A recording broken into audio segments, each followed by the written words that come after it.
Hello, everybody. So, I don't know what I'm doing. Suppose here we've got some rolags to card.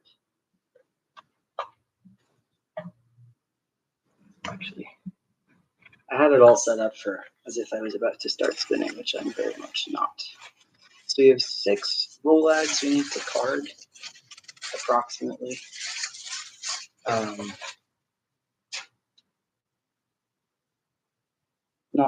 Not yet sure if I'm going to card all of them, and then after that,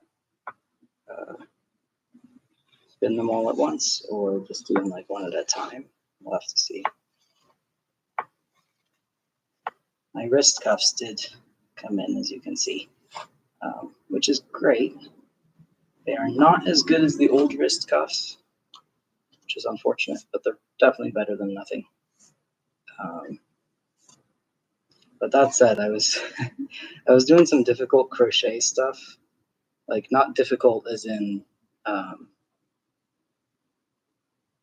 complicated or anything like that. Difficult as in sort of fiddly and requires a little bit more effort than most crochet.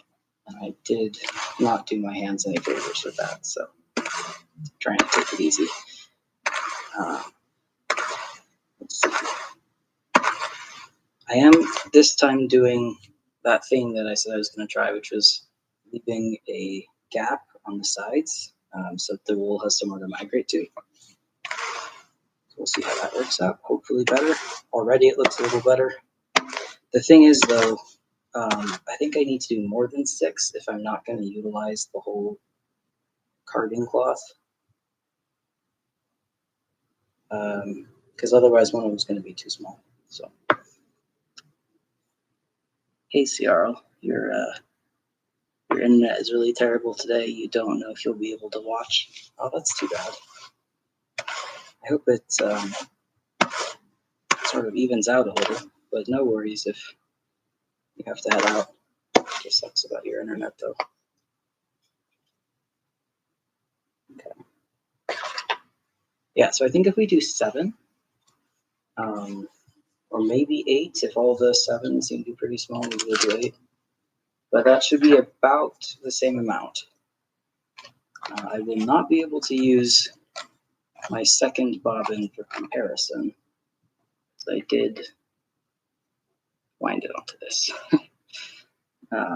using my e-spinner, and it was incredibly painless, actually. So I definitely need to do more of that. I am a little worried about burning the motor out because it didn't sound great. But until that happens, I think I'll just chill. Usually winding is like just so painful, so I will do anything possible to avoid doing it. So that was a nice change of pace. I was thinking about it, and I think it's actually quite possible I'll be able to finish plying, like both spinning and plying it today. Just depends. But if I can, that would be awesome.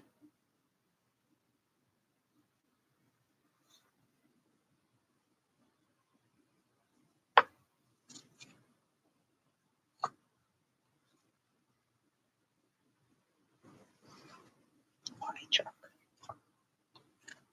I feel like I'm really overthinking this at the moment. I don't know why. I'm so used to like my usual kind of messing everything up thing that I do with cotton. Like I'm just used to it being kind of a mystery, and now that I'm back to wool, I'm not even sure I know what I'm doing anymore.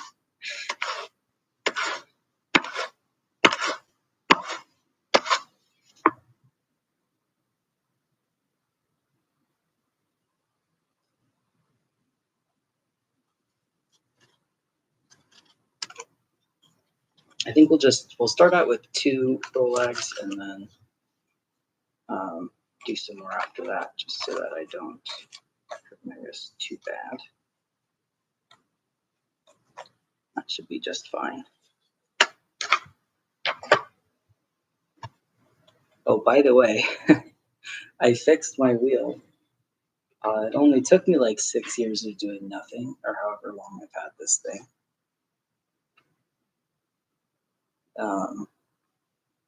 But yeah, I literally just needed to hammer in the back post more. That was it. It's not perfect now. It's not perfect, but it's a hell of a lot better. Like you can see, it does still move some, but I think it was moving a lot more earlier. I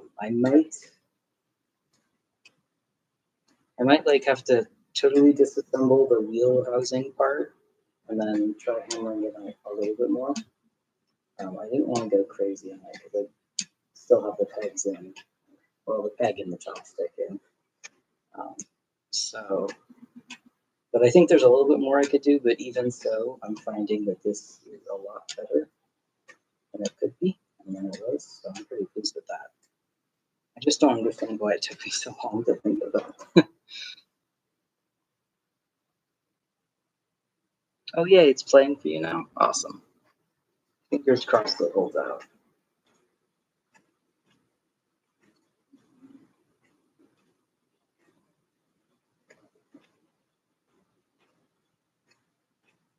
But yeah, I can definitely feel that it doesn't take quite as much effort to travel. I do think that fixing the footman, well, putting a new band-aid on the footman probably really it made more of an impact than fixing the wheel did, but it both helped.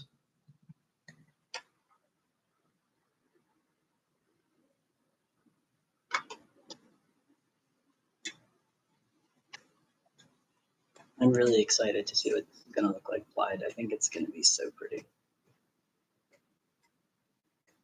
I don't know if I'm just biased or if um, like yellow and green combinations are just different.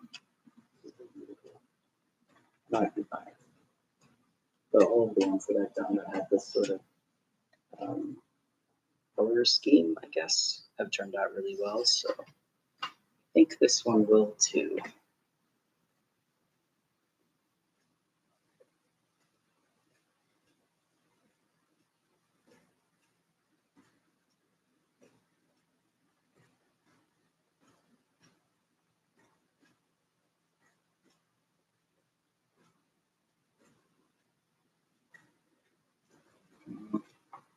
I brought my wheelchair cushion over in the hopes that I could sit on it and it would be a little bit more comfortable. But I don't think so. It's definitely more comfortable to sit on, but it raises me up about 2 inches and then I can't really treadle very easily. So maybe if I were to wear some shoes next time, I might try that next time. Yeah, I'm glad I fixed it too. It definitely still has some play though. I'm honestly not sure if um, hmm. So I was testing this out a little bit as I was working on it, and then afterward, and it definitely was not moving around this much, and now it is again. And I'm almost wondering if it's sort of working its way back out as I use it, um, which makes me think that maybe the peg is the wrong size. There's multiple pieces of this wheel that I had to shave down significantly to actually make fit, and that might be one of them. So maybe I'll have to take it out and try again.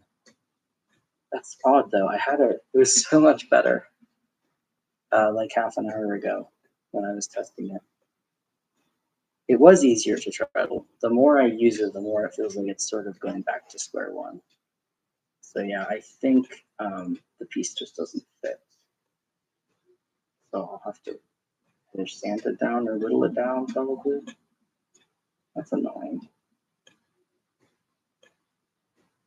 I spent so long whacking it with a hammer. Oh well.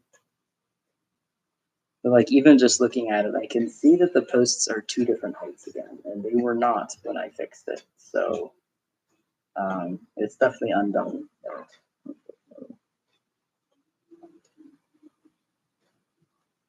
I had the exact same kind of problem. I mean, it wasn't causing the wheel to shake, but it was a thing that I would make fit and then it would fall back out or get loose.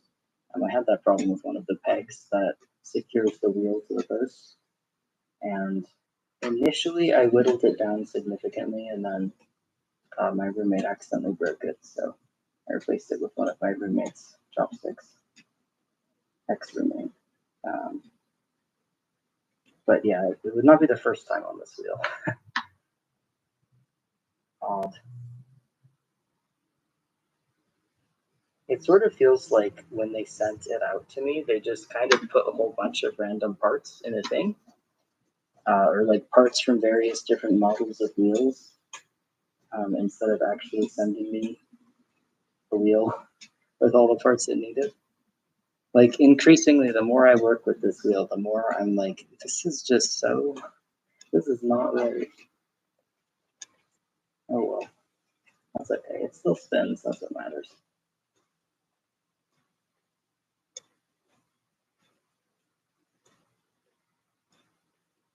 But definitely having, worked on the footman, that has made a huge difference. Like absolutely massive. I didn't realize how much energy was going into basically opening the tongs of the footman, like prying them open and then finally actually moving the wheel. But it was prying them open each time. I'm realizing now. It's absolutely ridiculous. I should have noticed that a lot sooner. Or at all. I only noticed it when it broke.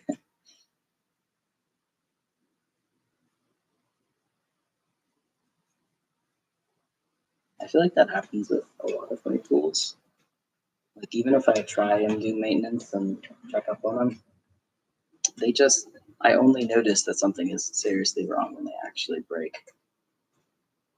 Like a lot of my spindles that happens with too. I don't know.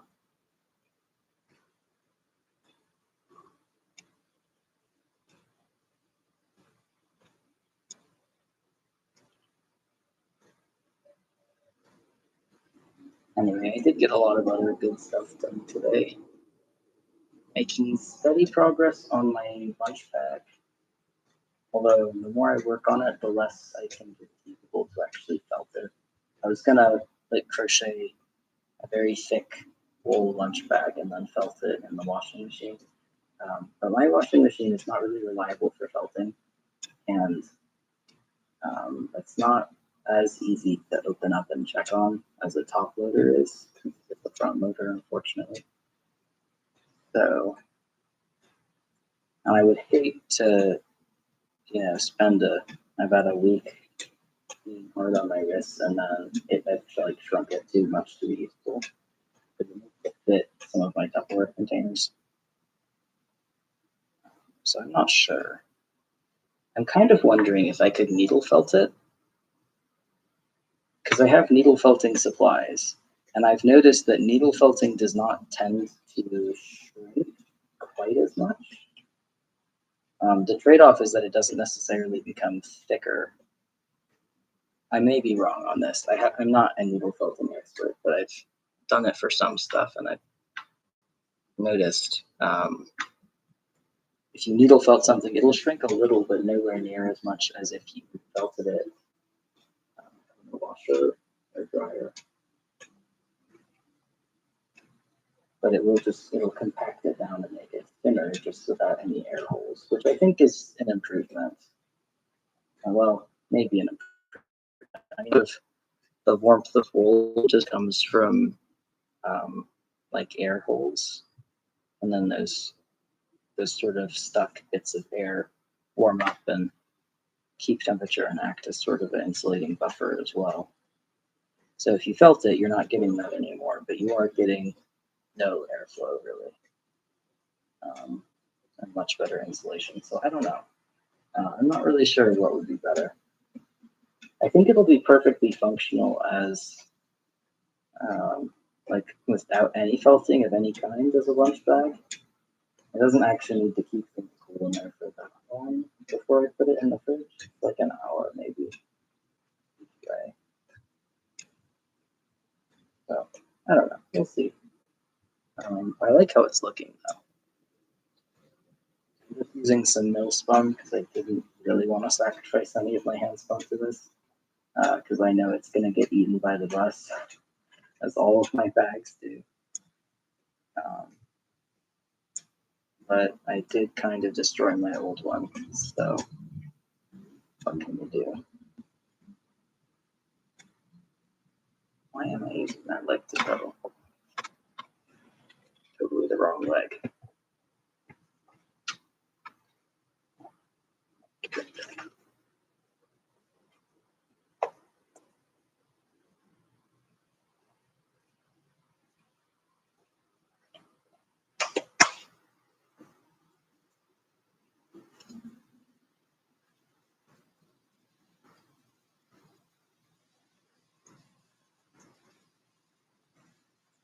I'm super excited to get started on the cotton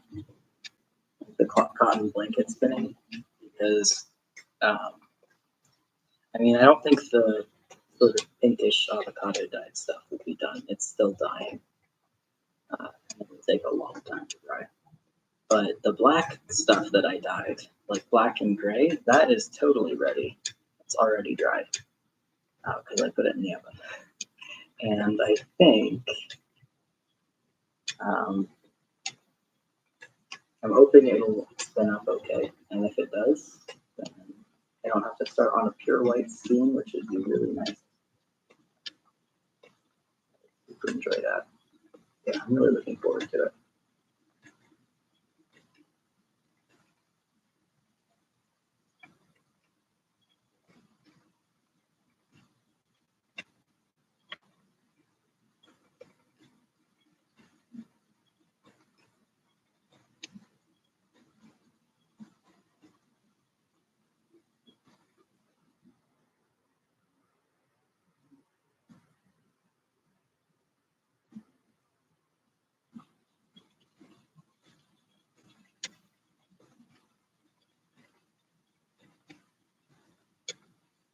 I'm a little bit out of it today, so apologies if I'm quiet for a minute or two.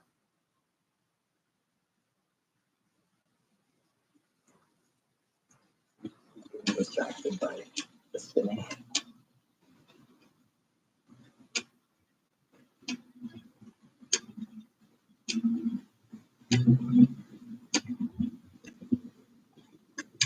But yeah, let me guess. Nice. I carded the first two. I think I'll finish spinning the second one in probably 25 to 30 minutes.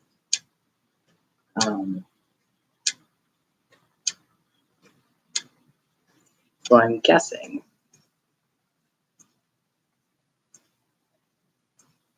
I should be able to get all of it spun within an hour to an hour and a half. And then I can start plying. And like I have a lot of singles to ply, but it's a 3-ply, so they go pretty fast. So I might be able to finish plying it in like 45 minutes or so, which would keep it 2 hours or so. That would be ideal. So yeah, hopefully we'll get this all done today.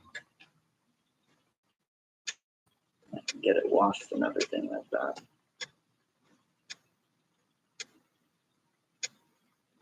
I'm really glad that I decided not to chain ply this one or self ply it, and instead spin some more singles and bring those in. Because I think I'll actually have a yardage that I can work with, hopefully. Should be very exciting.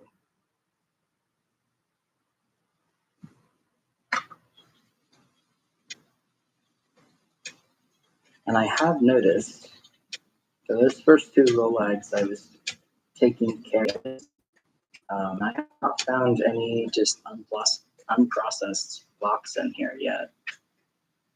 Whereas I was finding 1 or 2 per rolag yesterday.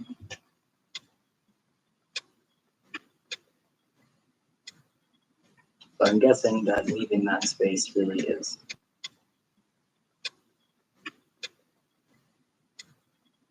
So I'm guessing that leaving that space really is critical to getting even rolags, and I just simply, come on, man. Just simply didn't notice somehow. Although the more I've been thinking about it, the more I've thought that I think I knew that to begin with, and I just, because I'll often tend to downgrade how much effort I put into things as I get better at them. And so in this case, I'm pretty sure what happened is I was probably doing that from the start. And then, but I was also neatly laying out the wool and doing a specific number of passes. And then after that number, checking to see if it was, spinnable yet. Good God, what's wrong with it? The damn squeaky back. But anyway, yeah. I think I stopped doing it at some point because I knew I should do that. I knew the whole time I was taking a lazy shortcut. But I just never stopped taking that shortcut until now. Now I'm realizing, yeah, there was a reason I should have been doing that. I think that's one of the reasons why that there are many benefits to hobbies, or especially in hobbies, where some things are sort of applicable across mediums and other things aren't. And either way, you kind of have to question everything you know. I don't think that's necessarily a bad thing. I think it can help you grow as a spinner a lot. I definitely feel like it's helped me grow as a spinner a lot. Not just from cotton spinning, but with wool spinning, possibly also with other things. But I haven't tried anything else.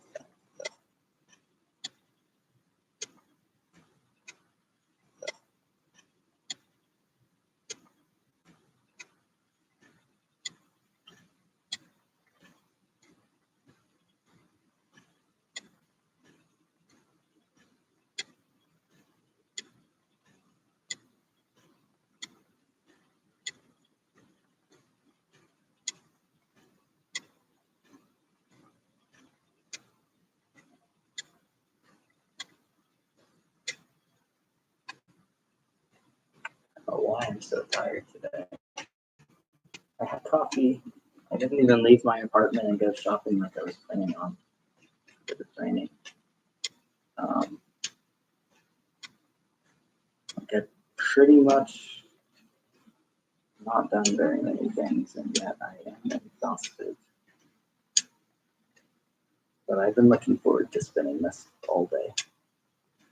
So, not gonna stop early just because I'm tired.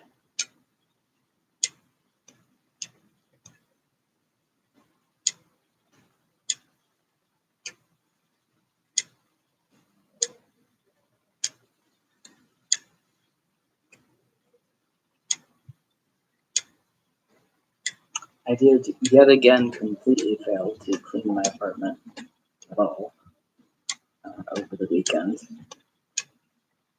which is unfortunate.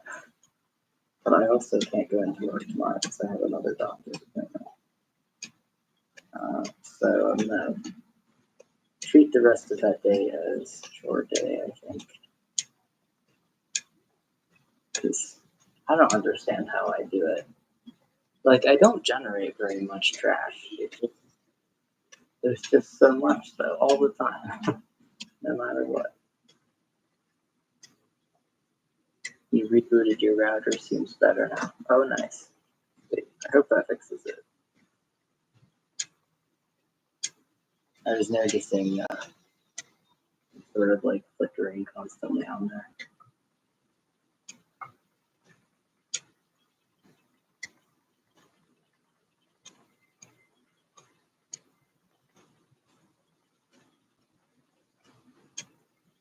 I'm like halfway considering grabbing a quick coffee, but also I don't think that's a good idea at 6 p.m.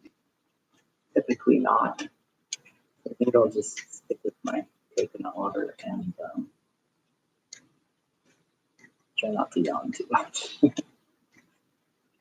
Really am enjoying myself.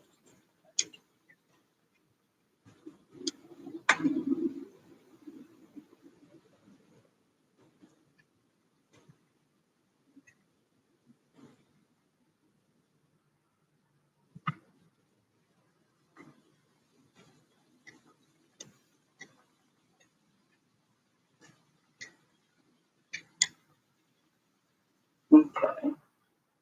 That is 2 rolags carded and spun in 25 minutes. And let's say I need 7, so I think we should have this done in about an hour 20, if that.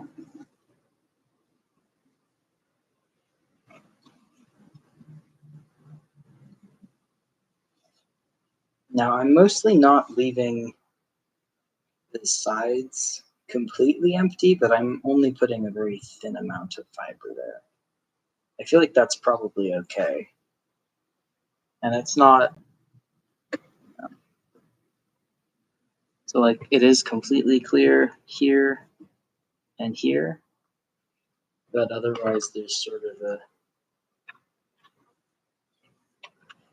a little bit leading into the full amount. It seems to be working so far. I'll have to see if I can refine on this at all. I mean, yeah, like 6 or maybe 7 years of using hand cards, and I'm still learning the basics. I don't think it's a bad thing to be humbled, so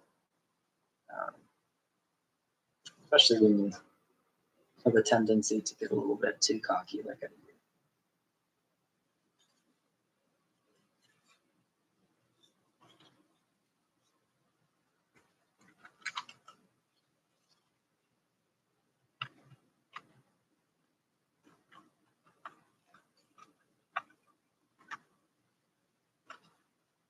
These are definitely smaller rolags, though. So we might need 8 instead of, well, the original plan was 7, and I think the original plan was 6. I was like, we probably need 7. I think we need 8. Just like a full set more. And if I end up with a little extra, that's no big deal. But I would rather have slightly more yardage than slightly less yardage, So go with 8.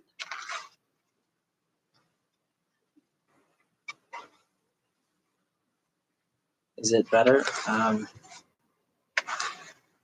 not sure if you're talking about the rolags or your internet connection. I can't quite tell. The rolags, yeah, definitely better. Internet connection, it doesn't show you flickering on and off like out of attendance anymore, so I think that's also better. Not that matters far less than whether or not you can actually see the screen, so I'm not sure if that's a concern at all anyway. But yeah, it's definitely been helping. And I'm also sort of consciously not overloading the rolags or overloading the cards. Like sometimes I do just because I know I can get away with it. But like it's one of those things where like, yeah, you can get away with it, but the price that you will inevitably pay is a slightly worse prep, and either more fiddliness when you're spinning or just a worse result when you're spinning. And it's sort of like that trade-off is entirely up to you. And I guess I just tend to go for expedience in the case of something like this than perfection. I don't really believe in perfection anyway, so it's sort of like if it gets the job done, that is kind of the highest standard to which I'm holding myself. Like I don't, it's a perk if it's extra beautiful or extra functional, but I'm just going for what I'm going for. You know, so I'm lucky that the one part of my brain that OCD does not really give a shit about is the perfectionism. I've spent many years kicking my perfectionism to the curb, and I'm much happier for it.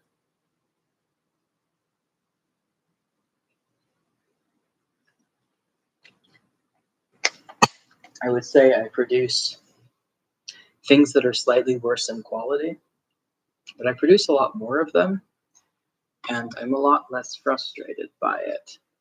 And I feel like I'm using my time better.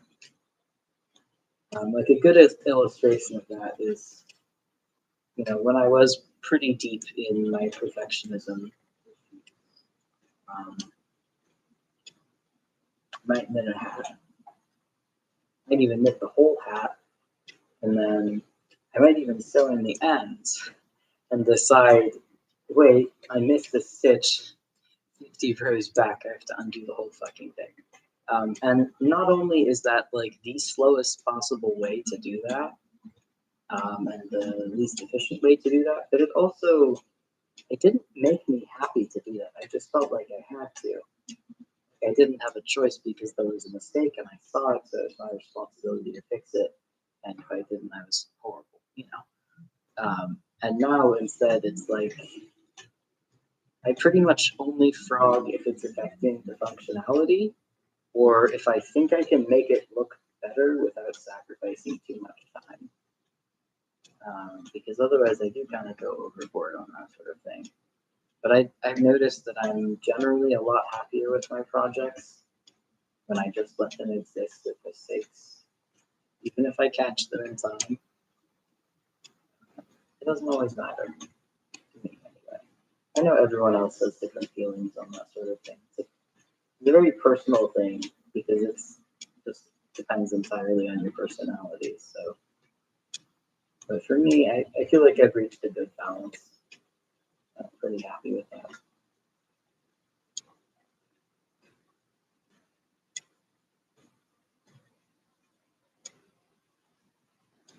You don't think perfection is real? You're wondering more if it was easier? I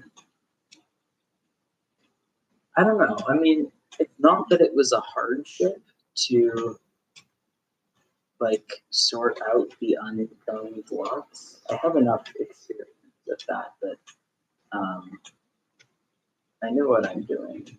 Like I can make it look presentable-ish, but it does slow me down. And if I'm sort of zoning out and maybe paying a bit more attention to chat, I might not catch it. And so, like, no matter what, it will result in some extra slubs and messiness just due to my own inattention, even if I can't fix it. But it's mainly the slowdown thing that annoys me. I like it when I can just sort of smoothly flow onward. I don't necessarily like having to constantly stop and pick DM out or anything like that. I'll do it because that's really the only way to get DM out if it's passed through the combs unscathed or the cards unscathed. But I mean, it doesn't mean I enjoy it. And if there is something easy I could do to get rid of the DM, I absolutely would.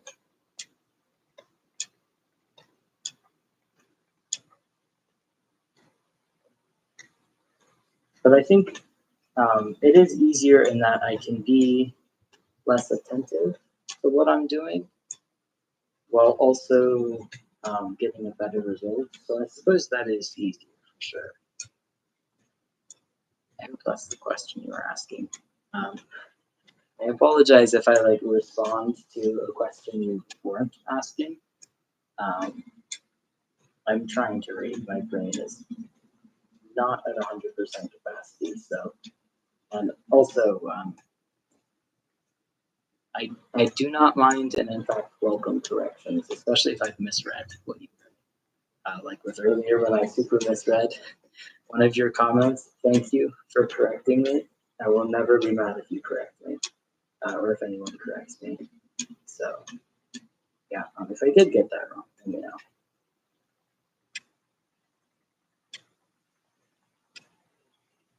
Reading is not my forte. I will admit that very readily.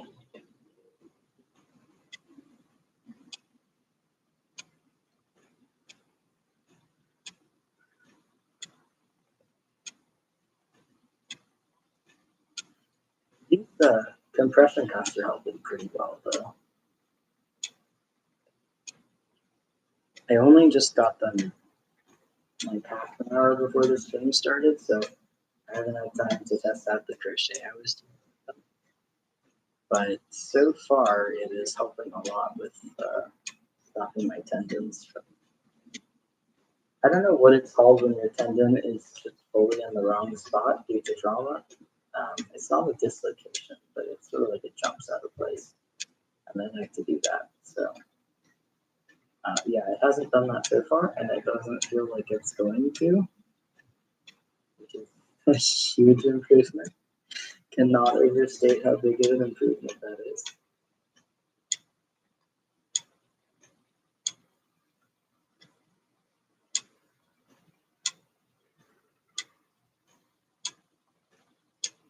I have to say, I really appreciated that a lot of the people who stop by the stream, especially the regulars, also have disabilities or chronic illnesses. As like, sometimes I feel like my only options are overshare past what most people want to hear, or say nothing, and then have people think much worse of me because I'm not meeting up to their standards, but they don't. Like they don't know necessarily how disabled I am, so it just kind of sucks either way. But I do feel like on stream I'm having an easier time just sort of being like, yeah, I'm a mess today. Sorry. And everyone else is kind of the same boat most of the time anyway. It is nice to have a community of disabled people. So,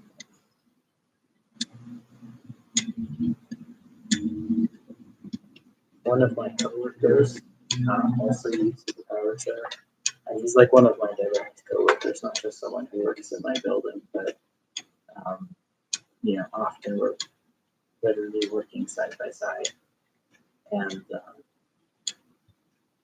it's been weirdly healing in some ways because you can just gripe about this stupid ass bullshit that is really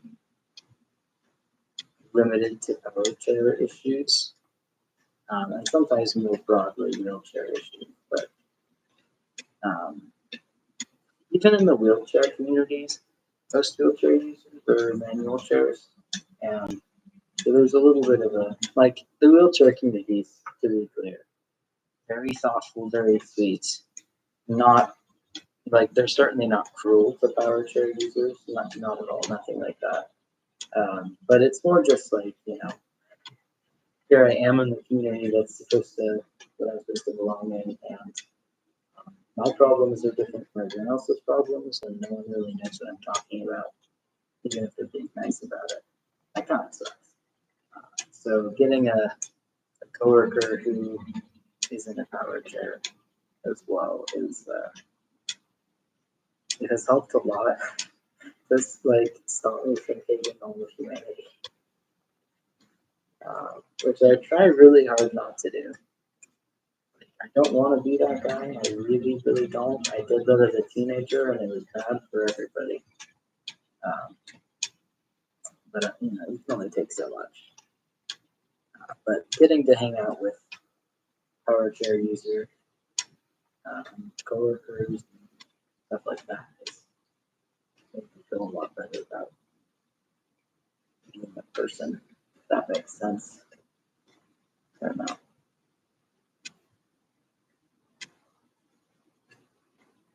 In this case, I think you were just being imprecise. You wanted to know if leaving the extra room seemed worth it to you. Oh, okay, yeah, that makes sense.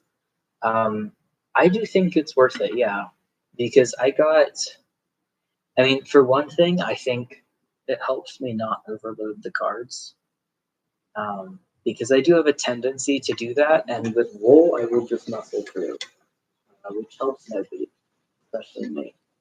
So I think leaving that gap, it helped with the overfilling issue, and it also definitely helped with the random unprocessed blocks issue. Um, and those are kind of the two big issues I still have with carding wool. So definitely worth it, and I definitely intend to go back to doing that or keep doing that. Um, yeah, I think it was a good idea for sure.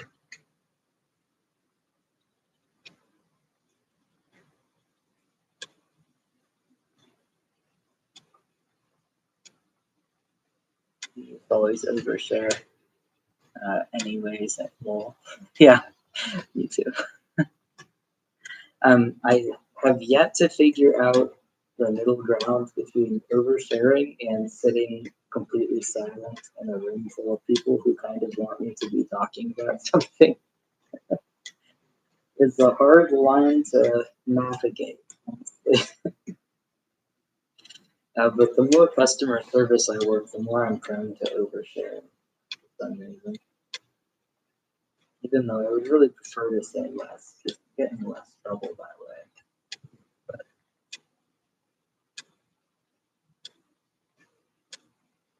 no, nonetheless,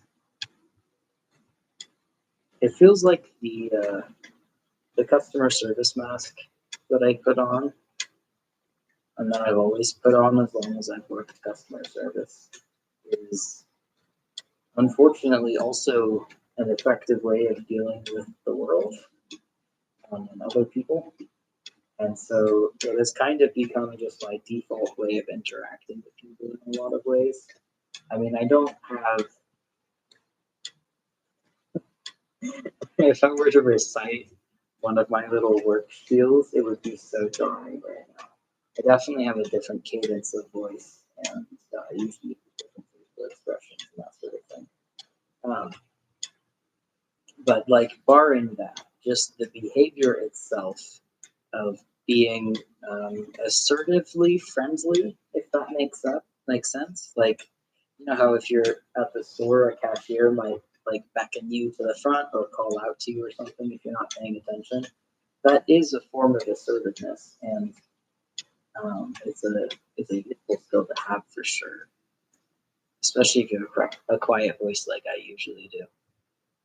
And so I found things like that just bleeding into a lot of my interactions with people.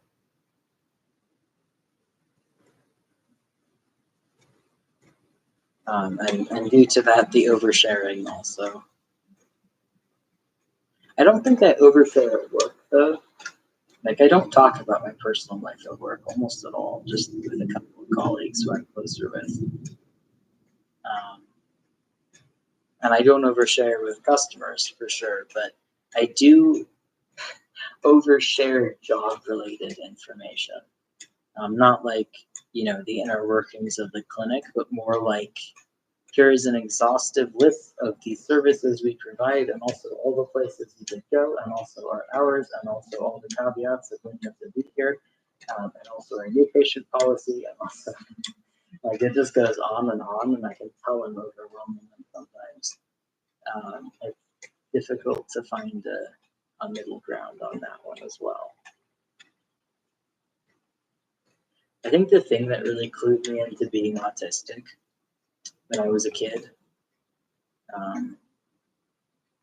because we knew I had ADHD. That was abundantly clear from the start.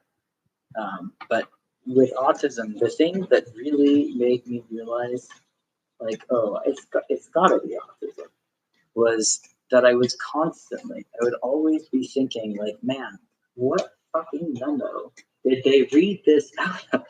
Where can I find it? How does everyone just know this shit, like, instinctually, right off the bat? And meanwhile, I don't even know what's going on. And the more people I talked to who ended up also being autistic, the more I realize like this is both not the normal way to move through life, but also 100% the normal way to move through life when you are autistic, which explains a lot of things, that's for sure.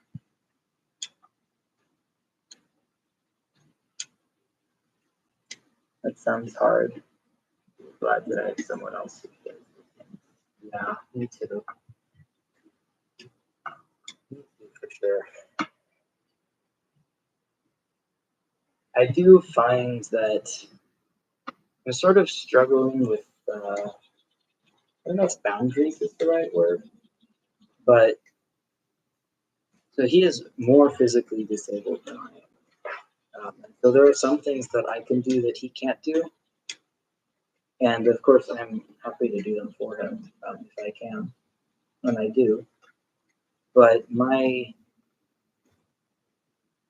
don't know. I currently, I know a lot about the issue of people just butting in and helping, finger quotes, helping, when I don't want them to. And I really do not want to be that guy to my coworker.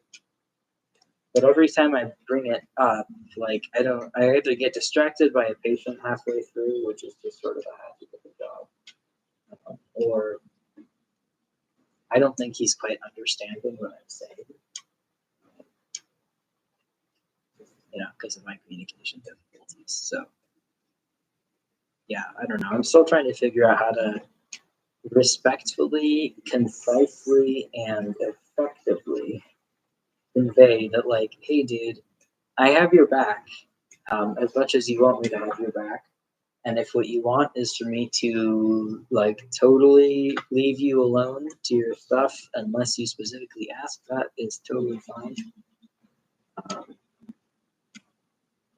But he definitely also has his own communication issues. And so between the two of us, we're having a hard time with that, for sure.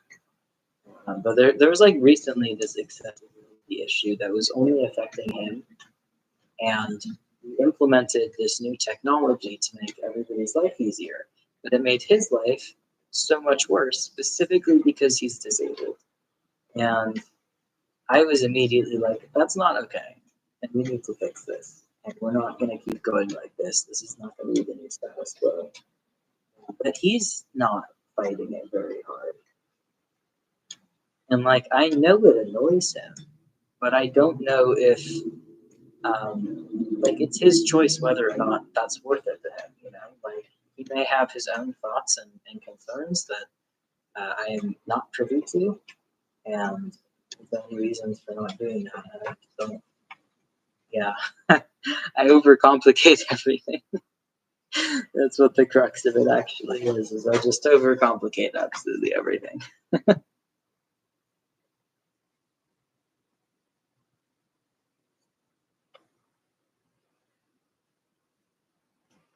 You figured abled people just don't want to know anything about my issues at all, and you're not willing to do that.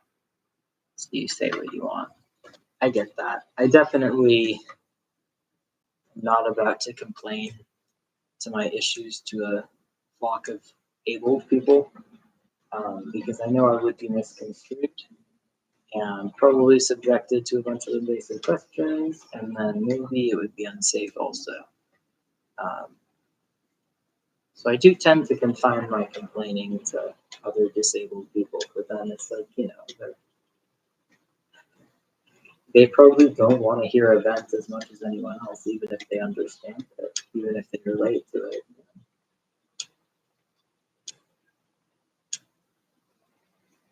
I don't know. It's that sort of thing that often makes me think, if only I could live in a cabin in the woods and never ever talk to anyone ever again, that would solve all my problems. Except for the fact that I can barely walk and I can't, like, chop wood or do anything that I would need to do to achieve that lifestyle. But other than that, it'd be perfect.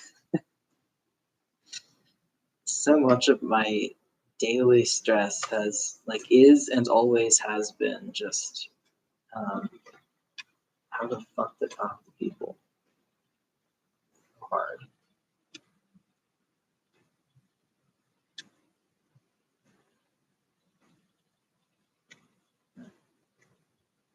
double vision is kind of returning,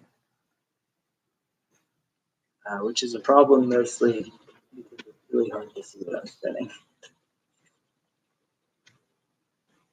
I think I can do it by feel, and since it's a through play, I'm willing to bet it doesn't really matter.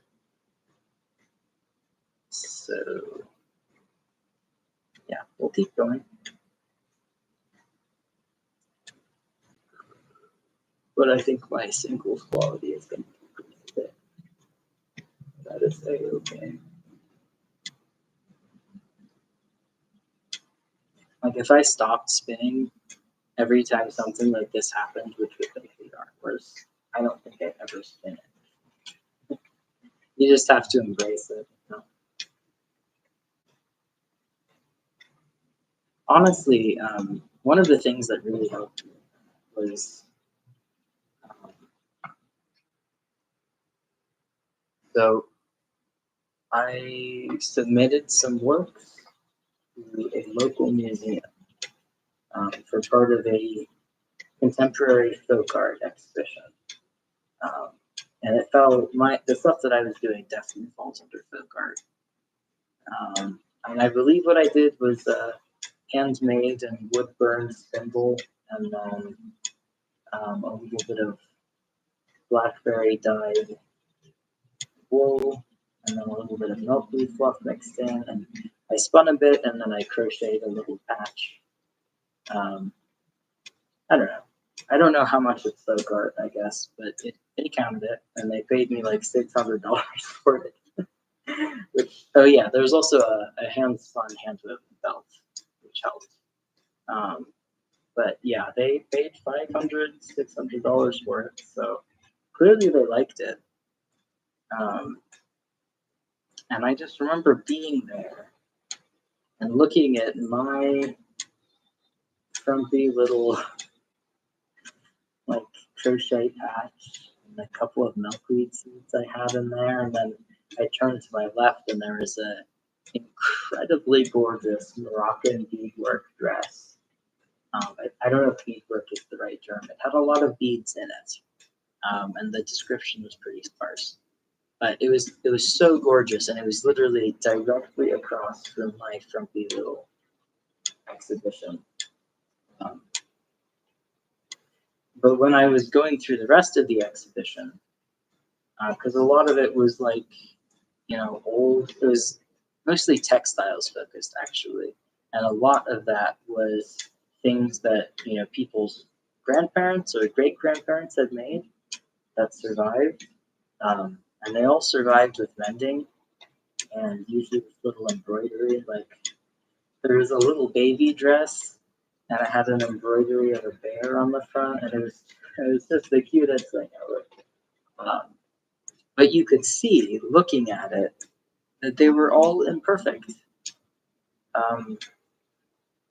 Like the bear's snout was a little messed up. The shoulder seam wasn't set quite right, and it sort of poked out a little bit. Like the more I looked at it, the more I realized like disability and crafting, it doesn't necessarily go hand in hand, but there are so many of us who craft through our disabilities, and that adds value of its own. I think it adds a sense of humanity that sometimes could otherwise be lacking. I'm so glad I submitted to that thing. I think it made me feel a lot better about my crafts in general.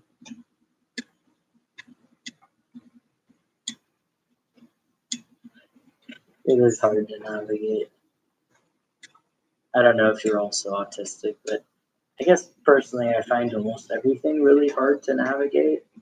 And the sole exceptions to that are talking to my sister. That's it. And I think that's only true because I would talk to my sister almost every single day since I was a kid. Like there have been a year or two when we didn't, and that was it. And I think I know her well enough and her speech patterns and and her like emotional appearance, I guess. I know that well enough that I feel pretty confident talking to her, but I don't feel that way about a single other person. Always guessing.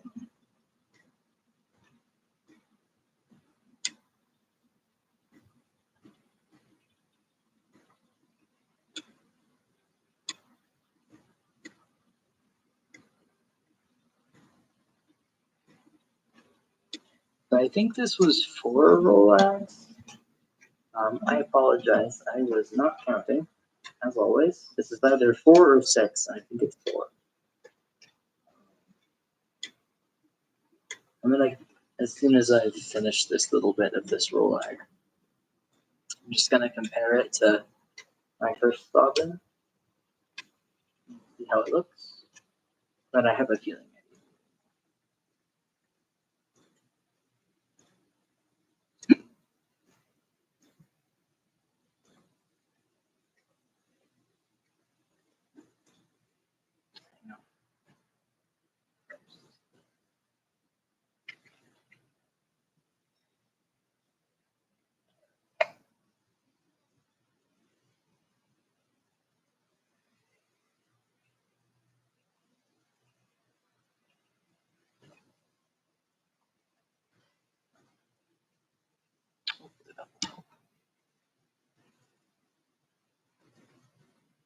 What's the oh wow in reference to?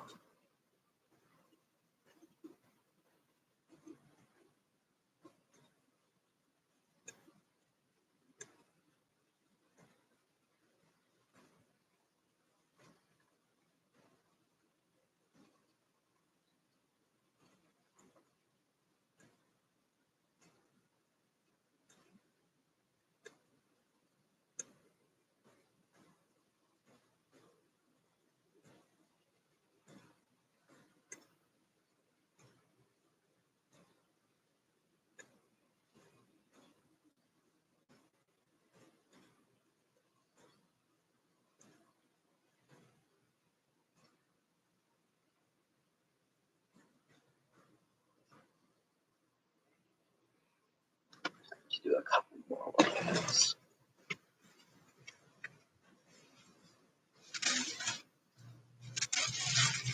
So I've got a question.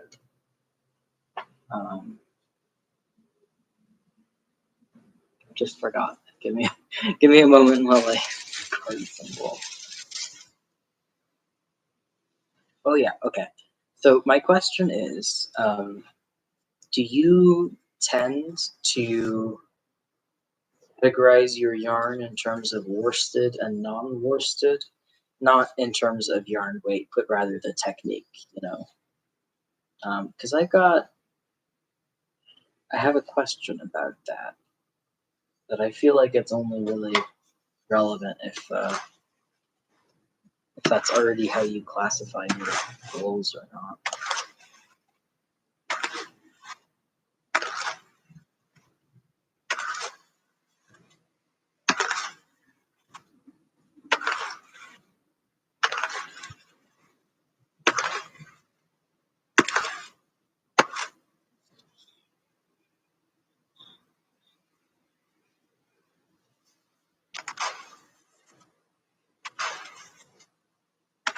Yeah, this definitely feels a lot better. At no point have I needed to pull off the side bits. Haven't needed to do that. Haven't come across any bits that are not carded. So I think this is working. So this is either 7 or 5. I cannot for the life of remembering how many I've done.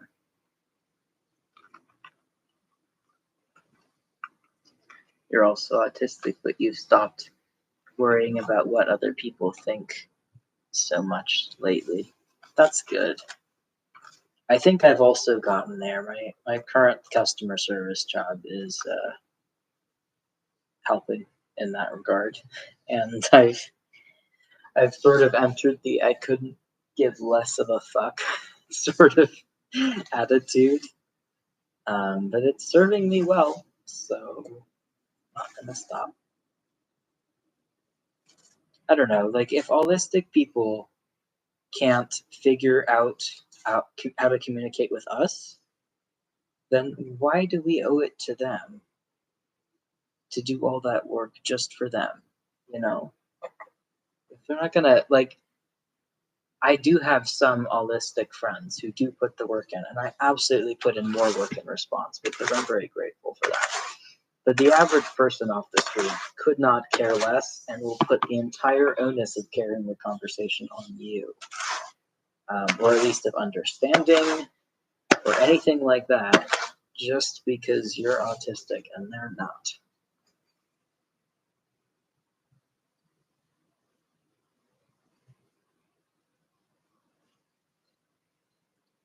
If you still have sensory problems, but you're not going to worry about your impression on other people anymore, they can deal with it or not.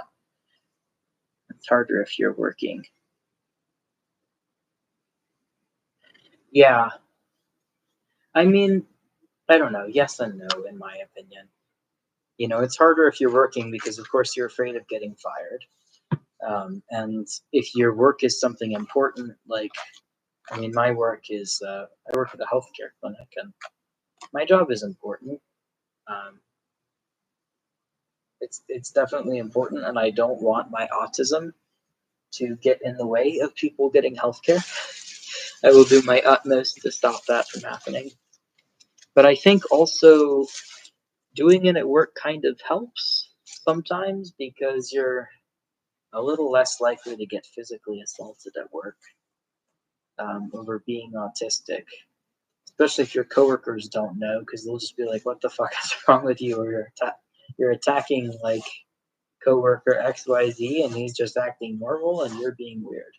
So like, even though my coworkers don't necessarily know I'm autistic, they have come up to my um, they've come to help me before in situations like that. But that must depend entirely on the work culture and what your coworkers are like. So yeah, that's fair, I suppose.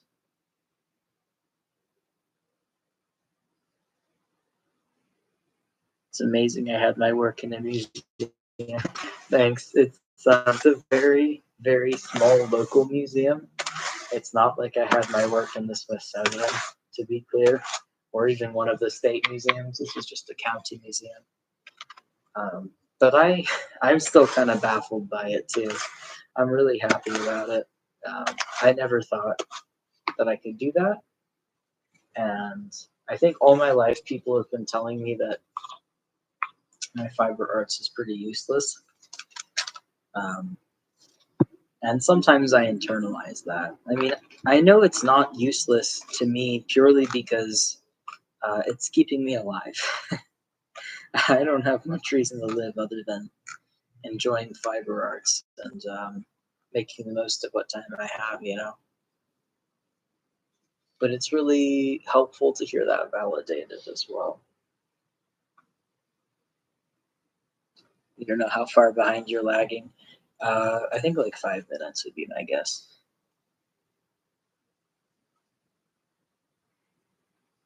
Oh, um, honestly, you think there's pure worsted, pure woolen, and then there's stuff in between. Yes, and other things too. Yeah, I think that's about the page that I'm on. And I'm so a lot of the times when I spin wool, especially if I make the wool into a puni rather than a rolag. So the difference being that I would roll it up, like draft it a little and roll it up like a puni, rather than just fold it and roll it like I do a rolag. If I make a puni, which already wants to lead to a more worsted appearance, even though it is certainly not a worsted prep, and if I'm also smoothing it down at the same time to really get it smooth and beautiful,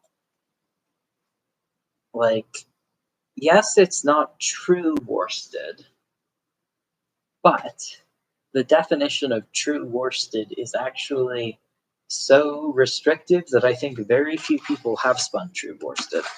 Because the definition of it is hand-combed top with, and this is the hardest part, with all of the locks aligned the same way, meaning all the tips are facing one way and all the buttons are facing the other way, which is not easy to do, or at least it takes a lot more effort. That's like, as far as I'm aware, that is the true definition of worsted. And I think almost nobody is actually doing that. I'm certainly not, even when I spin something I call worsted. So I guess my question is, like, if I were to make this into a puni and I were to spin it, you know, pulling, pressing on it, compacting it, is that closer to calling it worsted-ish, or is it closer to calling it woolen-ish, even though it is technically wool made on hand cards? What do you think? I know this is going to be subjective, and absolutely everyone's going to have a different answer. But what do you think? I'm curious.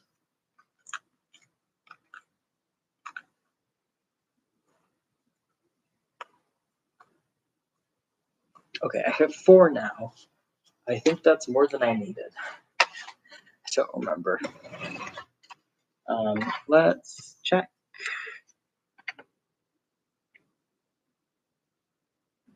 It definitely needs more.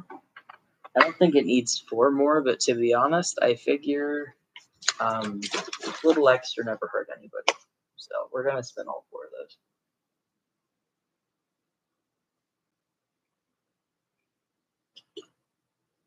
Near the end of it, I was figuring out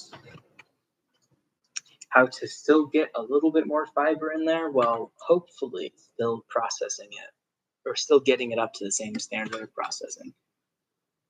We'll see if that actually works out, but I think my later rolags were a little bigger, so yeah, I don't know. It'll even out when I'm doing fly bracelets at the end. That's the only way it ever will, so who cares?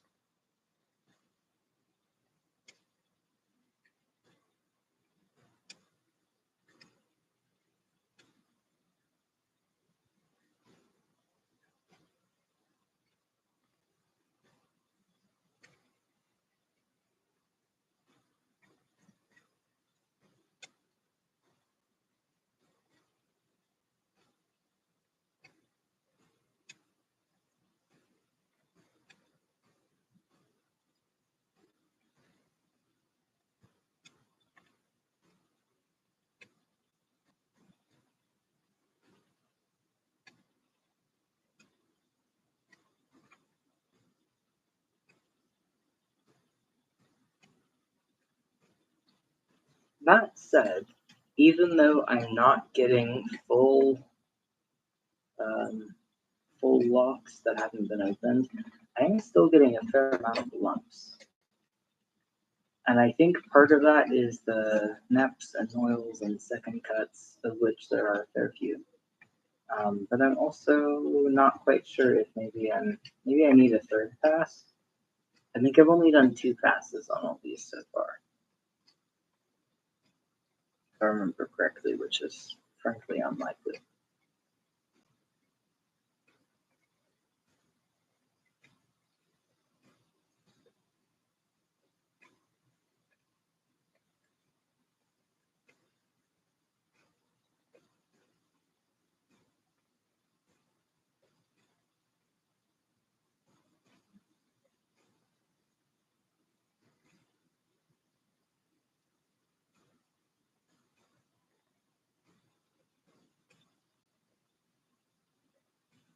One thing I really like about my new compression cuffs is that my old ones, because they went up to my hands, would often get stained just by water. Like, if I washed my hands and then couldn't thoroughly dry them and put my compression gloves back on, they would get water stains. And so they just looked really gross, to be honest. But these ones, they're far off from my hands, and I think I could slide them up and down without a huge ton of problem. So even though they're not quite effective, or not quite as effective, I think they're still better than nothing.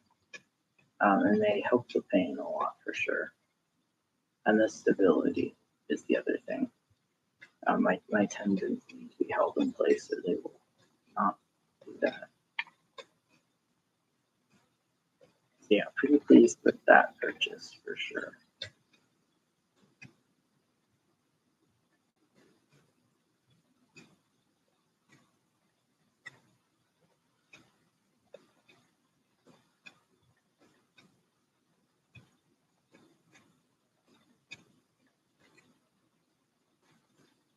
I keep meaning to check and forgetting, but I'm not sure if you're allowed to put copyrighted music on a stream so long as there's absolutely no money being made from that stream, which is the case here. And I feel like we could really use some Brian Eno right now. I think it'd be nice. But I also don't want my account to get deleted. That'd be annoying. Oh, by the way, we're finally done with spinning and chatting as a playlist. I don't know if anyone has necessarily clicked that far through my YouTube, but I've been adding all of these spinning and chatting sessions to a playlist. I think it's actually called Chatting and Spinning for some reason. But now that I'm starting a big project, I think we're going to stop with that. And we might only come back to it for diversions. And then once I'm done with this project, then back to working on some more miscellaneous stuff. I'll probably do spinning and chatting season 2, maybe. To be honest, I foresee myself doing this as long as, like, two things. As long as I have at least one or two people who want to hang out and chill and spin. And I think I've got multiple people who come by, and I appreciate all of them. But I also think that even if their schedule were to suddenly change and I couldn't come by anymore, I think I could still get a couple people. And so, like, I just want to hang out. no real interest in spinning by myself. So as long as I have somebody to chat with, it's chill. But also, like, until my legs get out, I'm just gonna keep doing this because, frankly, the only other things I'm using my legs for are cooking, which sucks, or shaving, which also sucks, or occasionally moving from room to room, and that sucks as well. And frankly, I would much rather use up my knees on my spinning wheel. At least I'm having fun with this, right? Like, who cares about all that other shit? So I'm gonna keep going until I drop, pretty much. That's the plan. And then when I drop, hopefully I can still use an e-spinner. I hope. Because that's the next plan after that.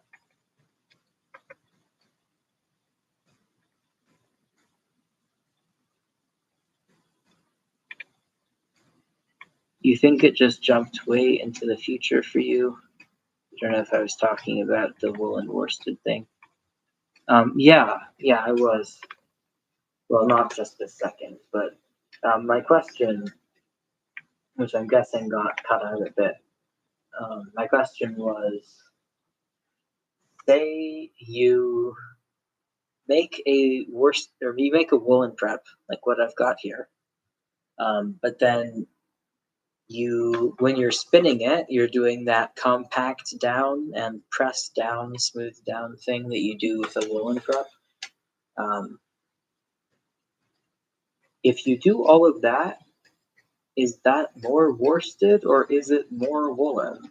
Because if you play your cards correctly, then you are making all of the fibers parallel.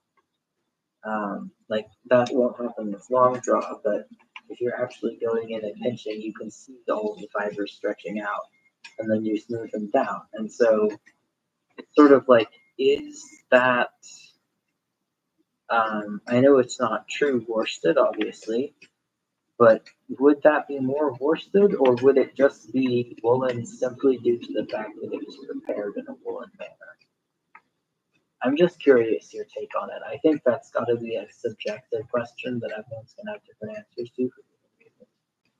But I am curious what your take is on it.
Definitely think I should prioritize fun. Agreed.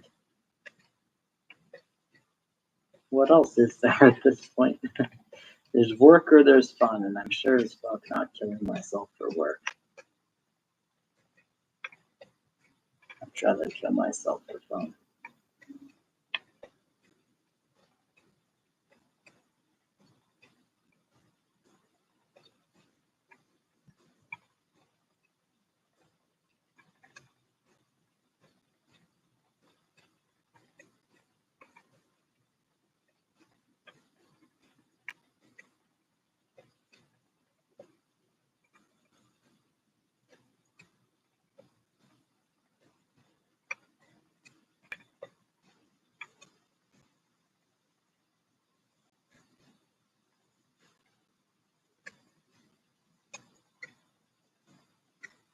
I didn't catch it the first time. No worries. Let me know if you need a little more context or just need me to repeat it. I will probably also put a poll on Tumblr because I'm curious how most people think about it. So if you'd rather just answer there, totally understandable. I definitely have an easier time parsing written words than spoken words, so certainly I will not take offense if you don't know what I mean, if that makes sense.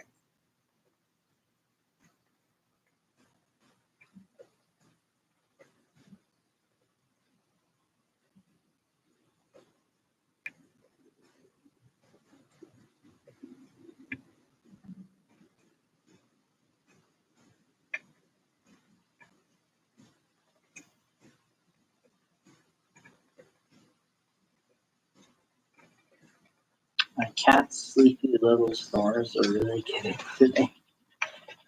Those would make me quite sleepy as well. But I want to at least start playing this. I really want to know what it's going to look like. Desperately want to know. So we're going to stick it through as long as possible to see if I can get at least partway to plying. You think it's kind of halfway in between worsted and woolen. If you think you're aligning the fibers, feel free to call it worsted. Yeah, that's I think that's where I stand too, because like I just don't see how I'm not aligning the fibers if I'm pulling them taut and they all literally look aligned. So that sort of sounds like an unconventional approach to achieving a worsted yarn. But I mean, we also have evidence of worsted yarns. I think that predate combs. Don't quote me on that because I need to double check when our oldest discovery of combs was. But you can tell whether something was worsted or woolen just based on putting the fiber under a microscope if it's in good enough condition. And if I remember correctly, worsted yarn predates combs. So I think, like, due to that, it is possible to spin a worsted yarn in a way like this. I mean, that said, hand combs predate hand cards by, I think, at least like 500-600 years. Don't quote me on that either, though. I'm a little too tired for my facts to be reliable. I will say that.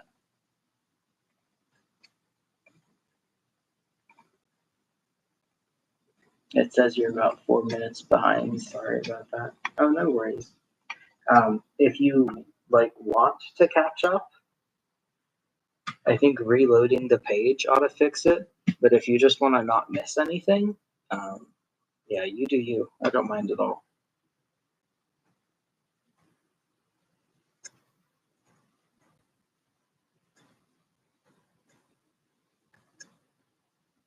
I keep doing that thing where I switch to a new bobbin, and then I remember that every time I switch to a new bobbin, I have to take a drink of something, or I get so dehydrated so quickly.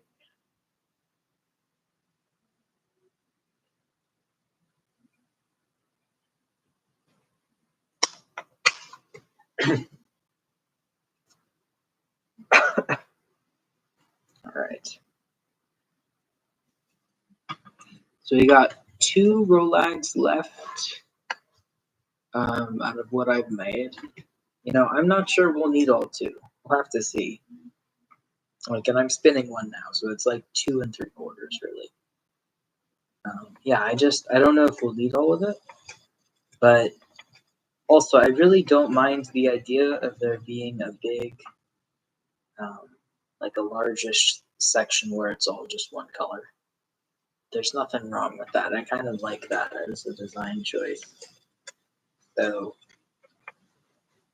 I think I will probably just finish spinning all of them, because why not, you know?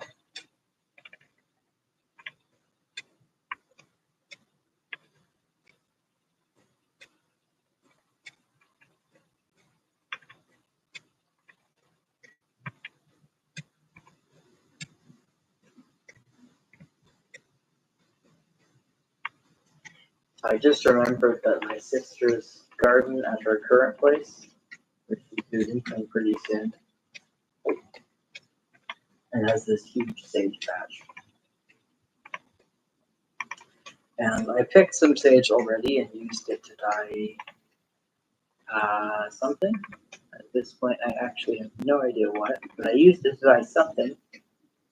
And I'm thinking sage on cotton could be interesting. Yellow could be nice.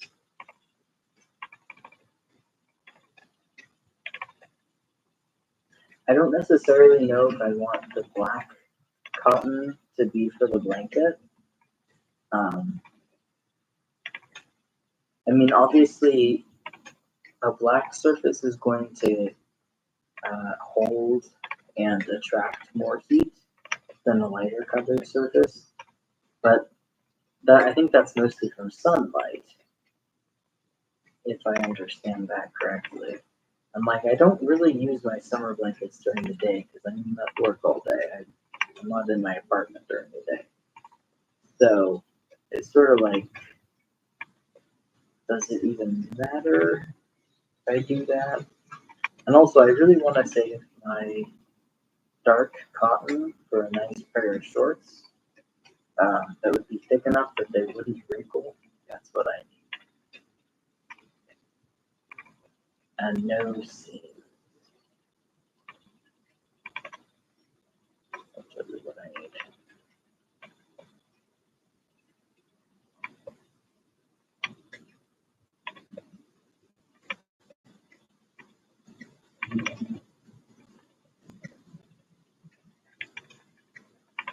You know, I haven't even taken my edible yet, but just the combination of all of the meds left, I'm just taking so out of it. So I apologize off today. I made some poor choices regarding the timings, and then I did the medication. I am paying the price. That is fair.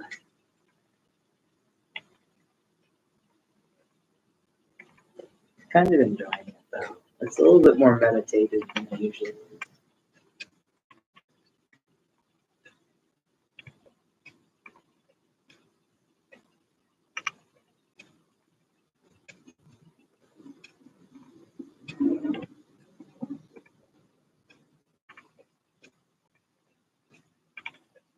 The other possibility, now that I'm looking at my, the other possibility is that my mill is just actually warped.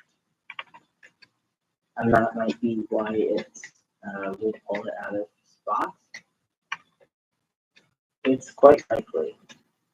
If I take it off and put it on the ground, I don't think it's gonna be flat. I don't know, at a certain point, I'm just not sure how much it matters or how much I care because it still spins. And I just want a spinning wheel that spins, you know? What more can you ask for?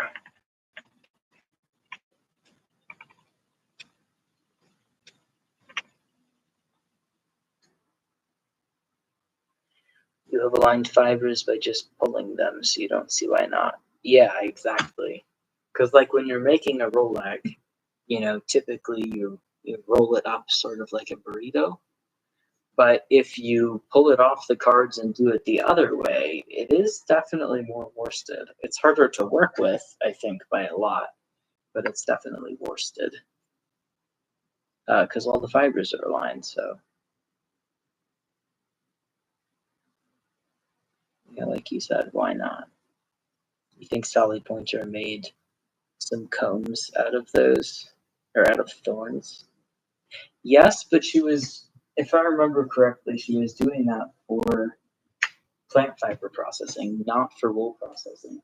I actually commented on one of her videos asking if she might consider trying it for wool processing, just to see how it works. Sadly, she did not respond, but I mean, I know she's very busy, so that's understandable. But those were just for plant fiber. And I think I don't necessarily know that they made it a good prep. Having not been able to try it myself, I think it's more likely that their function is to remove the chaff and the other debris in there, rather than to actually comb them into good prep. Maybe there's like a second step afterwards where you comb them into a good prep, but it seems like removing all that BM was sort of the main purpose. At least as I understand it. I don't know, I may well be wrong. This wouldn't have survived well in record. That's true, yeah. Very true. And I guess the question is, because we know that metal hand combs have been in use, I think, since the Viking era, but also having used palm combs myself, which are basically, like, they're functionally equivalent to hair combs that you find in the Bronze Age in Europe. You'll find these long hand combs that would be perfectly suitable for combing wool on. And so I just have to wonder, like, because everybody always says that their placement in grave goods indicates that they're more of a high status jewelry piece rather than a tool. But like, who's to say you don't use your nice fancy hair comb to also comb some wool? It cuts down on the number of shit you have to carry around, right? Like, I totally would. So I don't know. I don't know how convinced I am by that. And I think it's just impossible to know when people came up with these technologies. At best, we know when we started finding records of them, but there's just no way that, like, the first person who ever made a textile was also the guy who imprinted it on a pot. Like, he must, there must have been some textile production before that, right? And then somebody at some point had the bright idea to put it on a pot. That's just my 2 cents. I don't know. What color does sage dye? You can get yellows or greens, and I think the major factor depends on what you mordant it with.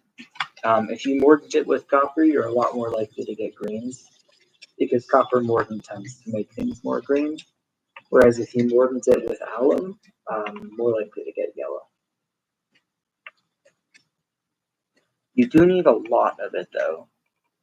Like avocado is one of those dyes where I think you really only need a tiny bit. like a shockingly tiny bit. But sage, you need a ton.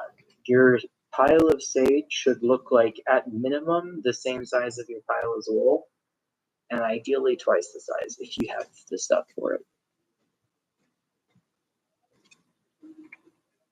You could blend the black into the other colors and make it a Heathered effect. I could.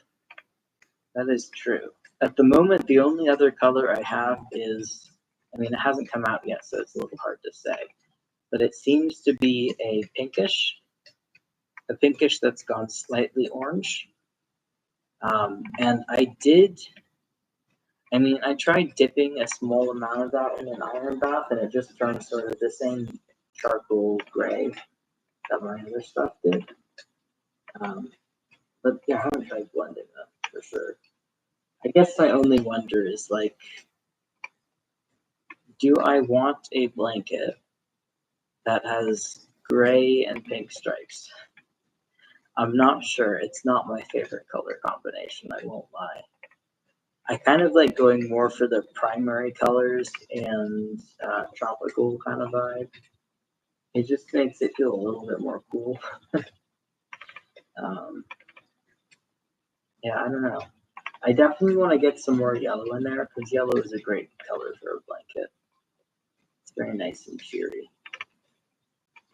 But the thing is, I can buy so much of this cotton for so cheap that I don't mind not, like, I wouldn't mind if I dyed so much of it that I can't actually use any of the plain stuff to spin, because I just order more if that's the case. It's really quite cheap. I think it was $30, counting shipping, for just over 2 pounds. So that's a good deal. I would spend less on a small grocery run, you know.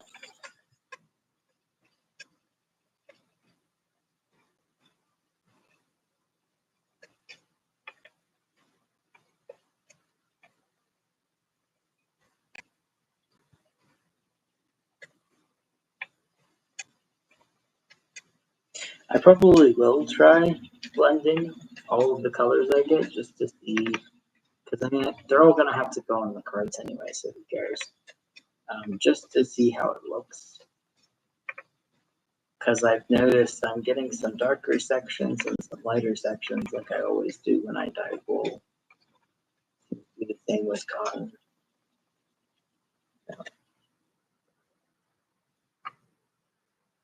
God, the double vision is not helping me here. It's such a new symptom that I will try to figure out how to get around it.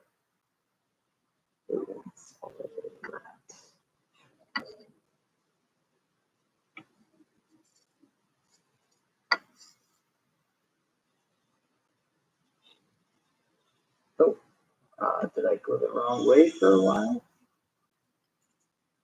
Sorry, just angling out of confusion. Oh, I see. Okay, so that makes okay. I think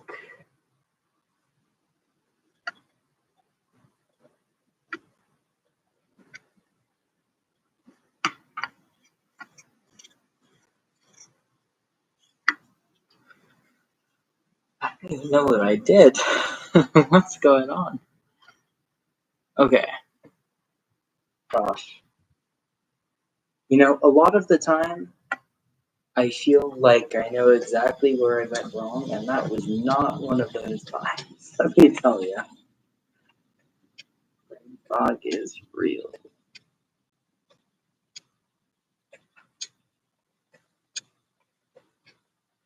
But yeah, I think it would end up more of a barber pole, no matter how I tried to do it, because the dark is really dark, and the pink is really pink. And it's like a light pink. And yeah, I might do them side by side, but I'm not certain how they turn out blended together. That said, I do intend to try. just to see, nothing else.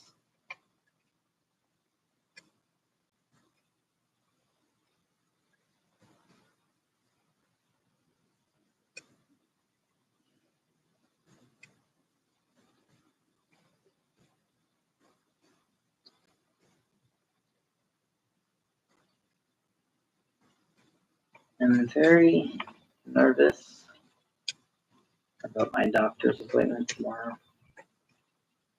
I've got a wheelchair seating clinic appointment.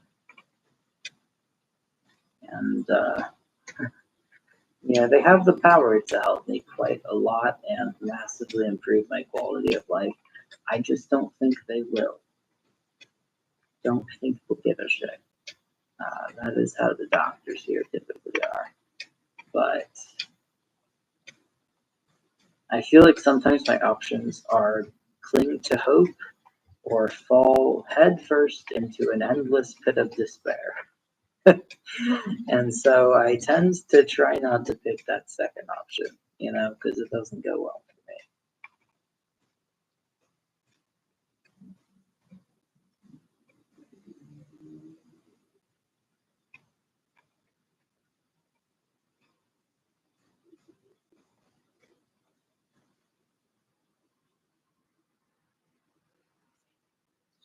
You don't know much about prehistorical fiber prep.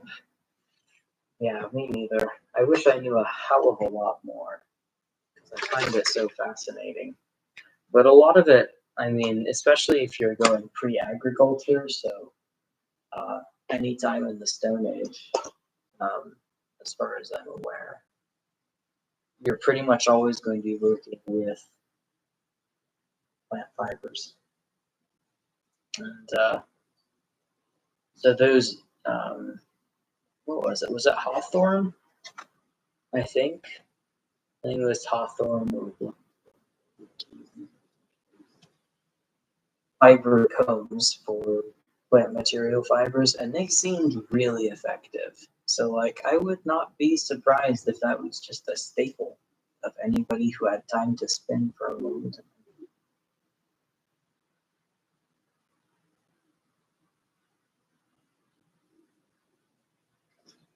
It's really too bad that more spinning stuff has not been preserved. I mean, I understand why, because for one thing, a lot of it's organic. But also, like, there's just people don't necessarily treat their tools with reverence. They might care about their tools, they might maintain their tools, but you're not going to see somebody locking up one of their nice benches to, like, be super safe forever or to go with them into their grave. Like, that's just not something that happens. In fact, it happened way more in the past, and it still hasn't been enough to really figure out what they were doing. Sometimes I have these little inkling of ideas, and I can't tell if that's my modern brain coming up with a solution or, maybe my old brain. I don't have a word for it really, but my old brain is sort of remembering things.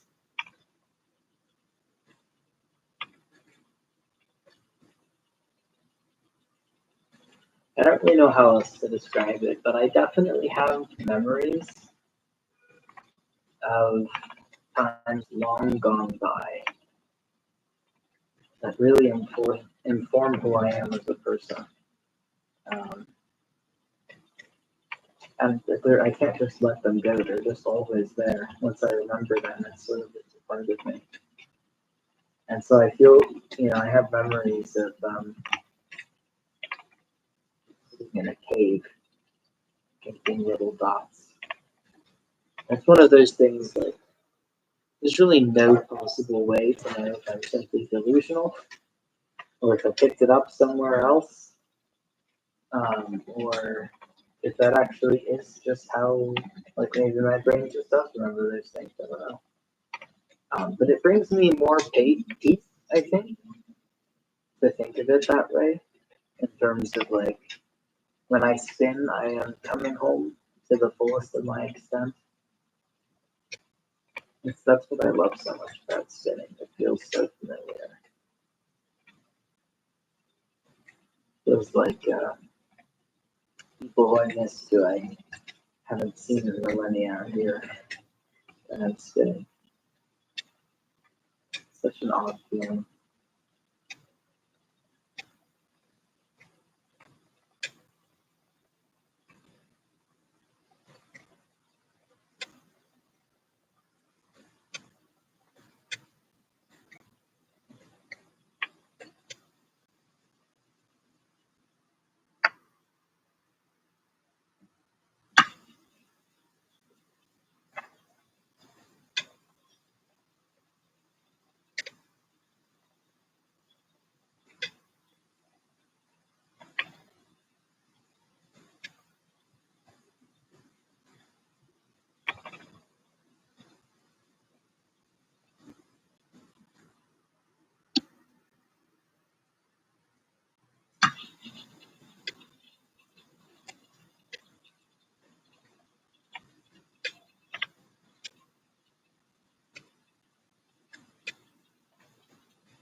Truck seats and okay.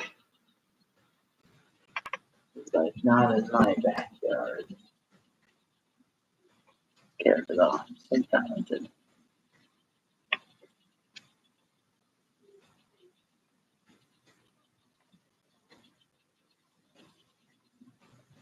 You might try the gemmed cotton too if you save it up enough for the cotton cards and don't find it too rough.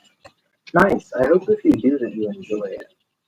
I have some tips if you're interested, just from a weak joints perspective, because my joints are really dodgy too. So let me know if you are interested in the things that I've learned from having fought mine. Happy to share.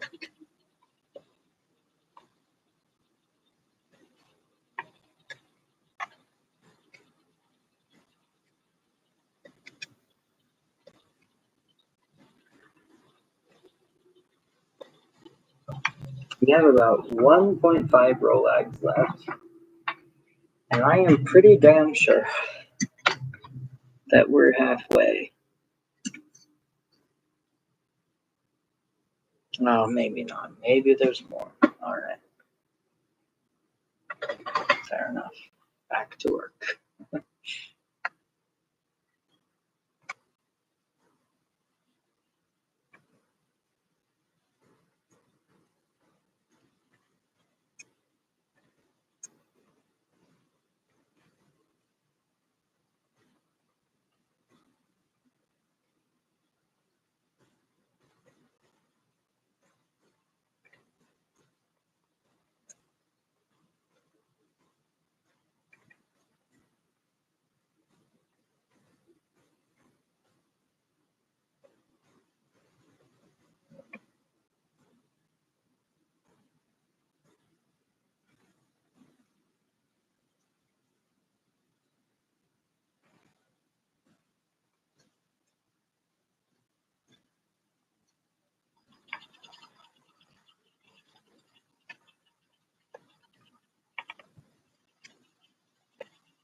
Sorry about the doctor's appointments. They stress you out too.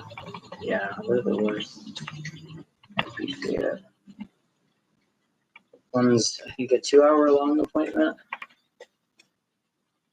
I mean, I'm really, really hoping that they can help me out because they alone have the power to massively improve my quality of life.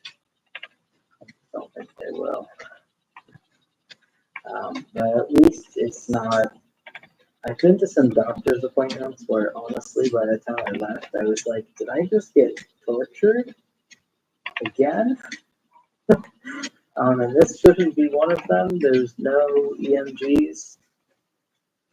So, by the way, if you're ever told, well, we could try an EMG, don't do it. For the love of God, thanks. It's so painful. So horrible. But yeah, I mean, I think just that's the last doctor's appointment I went to, other than like a dentist appointment and a podiatrist appointment, which are in slightly different categories to me. And I just cannot see myself going back. So, humanizing.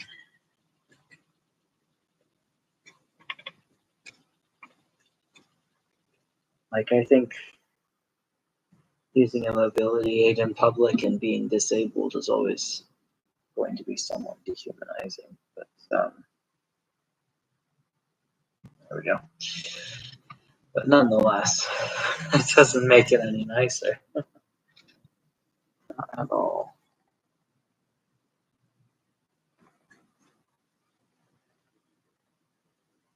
No.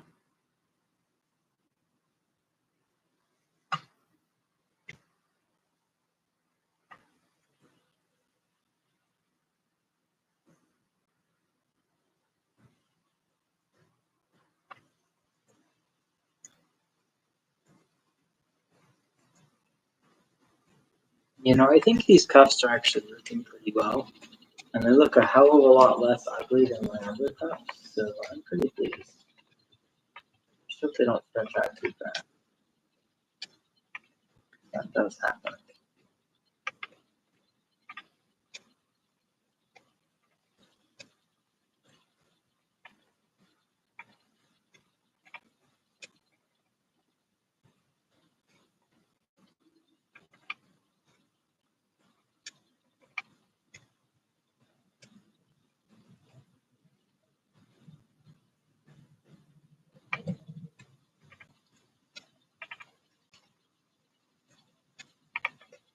Almost done with this rolag. I'm not gonna lie, I'm not certain that we need the other one. On the one hand, I'd rather be safe than sorry. On the other hand, I actually don't feel like spinning it right now. I really, really want to start flying. I'm just excited.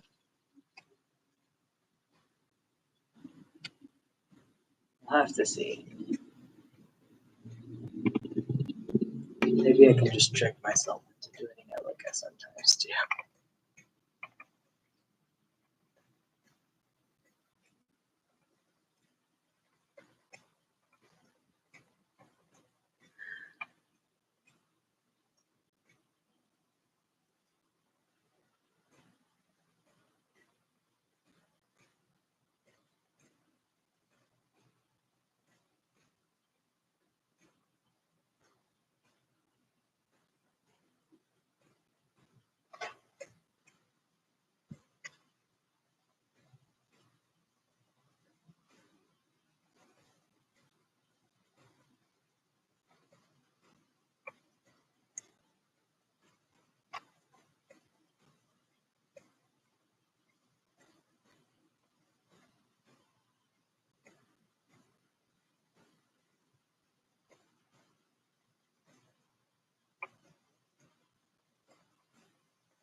This second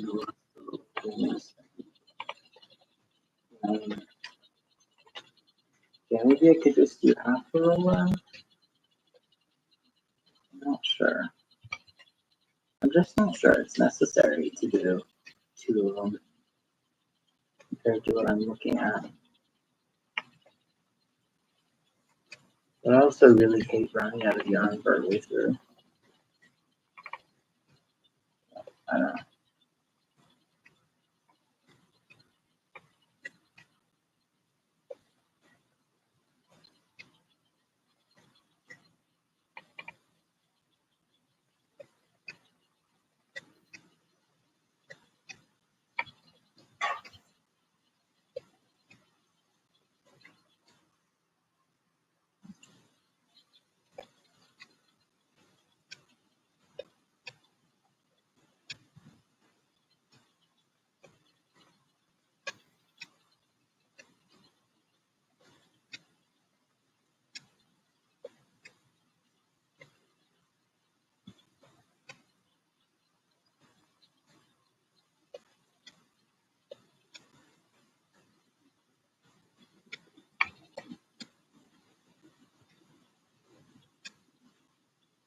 I hate to say, but one of the side effects when I take um, the 3 meds that I did just take is, I don't know if narcolepsy is the right word, but I do just sort of fade in and out.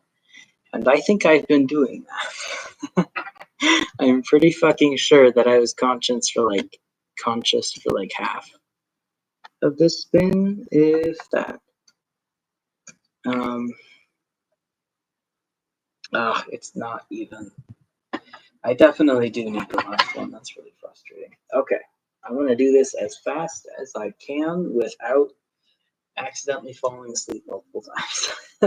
I apologize. This is probably not the most riveting stream. I didn't think I would be quite how I am, but then maybe I should have known better because I did pop like 6 different pills. Actually, it was 12. But yeah, I kind of had to be able to function. But now I'm realizing like, maybe if I have to do that to function off the stream, maybe I should just skip streaming. I don't know. The thing that I'm always going to be fighting against is the fact that I want to stream and I want to spin my wool, and fuck everything else. That doesn't work so well when you're literally falling asleep at the wheel.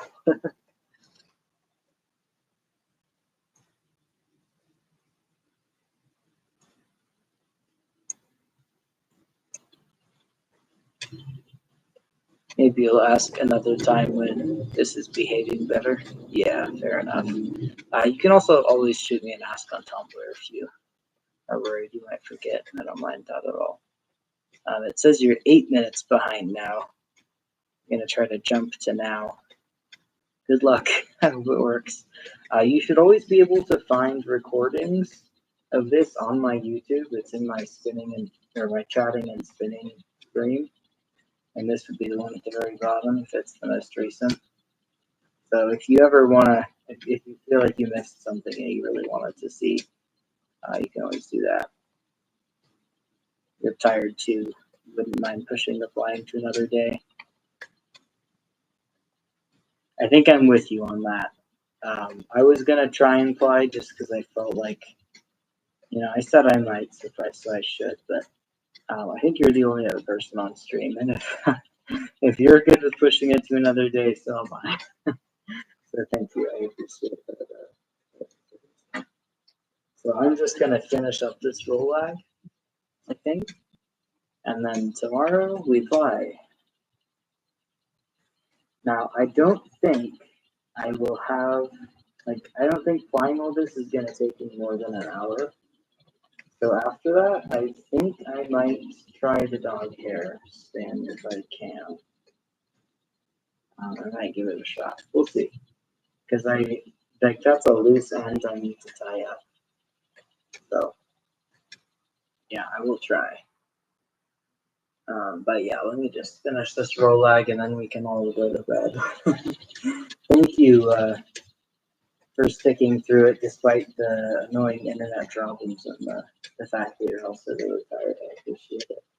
Never any pressure for me to do so, but nonetheless, I see it and I appreciate it.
I don't know. I think I have way more of this singles than I need because it is like it's packed down a lot tighter, and I think it's bigger too. I mean, it doesn't matter. We have plans, but nonetheless, I think I really misjudged on that one.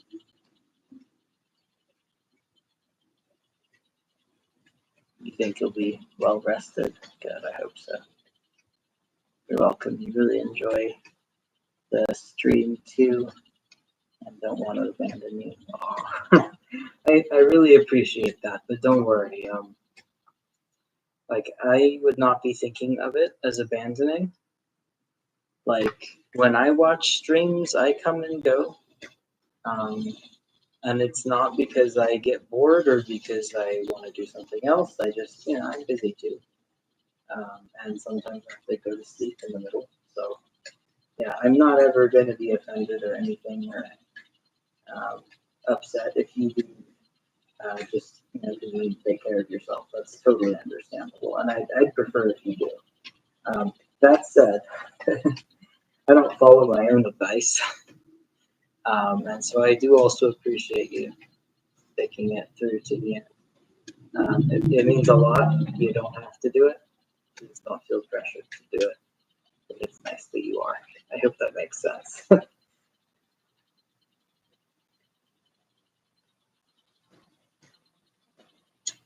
Nearly done. My spinning is getting so bad. I don't think it matters. I hope it'll be okay. But it's getting really uneven. Because my hands are sort of like not able to grip correctly right now. Man, I'm gonna go to bed and I think immediately pass out. I have a feeling that's what's gonna happen.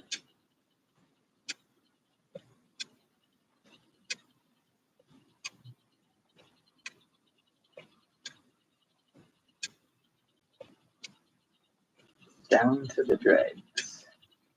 I almost want to weigh all of these, but the problem is I'm pretty sure my thousands will weigh differently, and I don't think I wrote that down, so I didn't really get an accurate. But this one just feels way more full than the other two I did. I think because they feel really compact, and the other two were somewhat airy. Sleep well, thanks for the stream. Good luck with the doctor. Thanks, I appreciate it. One is plastic. Oh yeah, if you mean this one, yeah, it is plastic. It's a EEW Nano, so I'm sure you recognize it. I used my Nano to basically, I had a full bobbin on my Lazy Kate, and I grabbed the end and I attached it to my Nano, and then I just turned the speed up, and it basically just unrolled it for me and rolled it all up onto the bobbin. So it looks different, but even so, I remember what it feels like. And also, I'm so thrilled I can apparently do that now. I'm a little worried it'll burn out the motor, but that would just be an excuse to get a better e-spinner. So, yeah.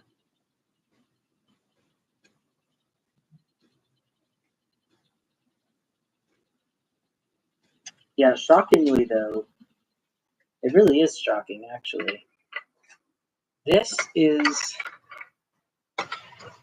more or less, hang on, the same amount of fiber. That same amount, as far as I can tell, which kind of blows my mind.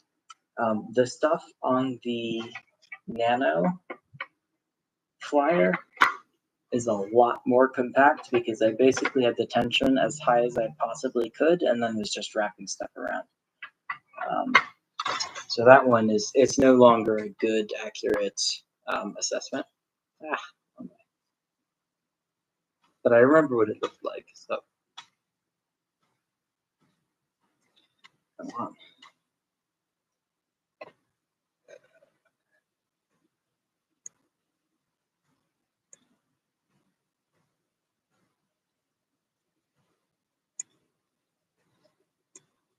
I can buy replacement motors. Yeah, I know.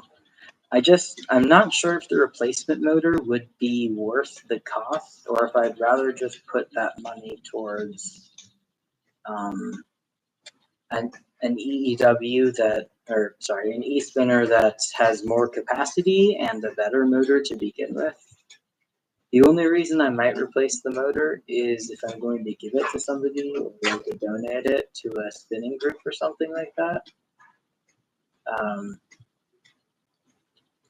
It's like the old junker that I learned to drive on. It's older than I am, and it's a Toyota Camry that's basically just been through hell and back. And that's one of those cars that is just going to keep going until it dies. And we've reached the part where this is my sister's car, by the way. It's not actually my car anymore. We've reached the part where it's sort of just next thing that breaks, it's over. We're not fixing it anymore. We put so much money into it just for it to run kind of crappy the whole time. So due to that, I think I feel the same way about my e-spinner. I like it for what it does, but I would not invest more money into it. Hey, Zartra. I hate to say, but we just finished. I'm really tired. We're all kind of really tired, but I will happily show you everything I did. Because we are ready to ply on the next stream, which is really exciting. I'm really, really excited to see how it turns out. Let me just put a fresh bobbin on here so it's ready for next time.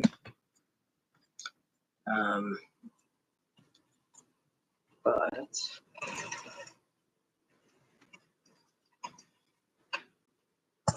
see. Yes. Here's my 3 bobbins. This is identical to this. Hang on. There you go. That's the same thing. It's just this one was wound onto my e-spinner bobbin because I needed one of my wood bobbins to be free. So we've got both of these spun. And then, of course, when we're ready to ply, we've got this beauty spun. You really can't see the colors at all. But yeah, we're ready to spin next session. And if I get it all spinned with like half an hour to spare or something, what we'll be doing is the dog hair.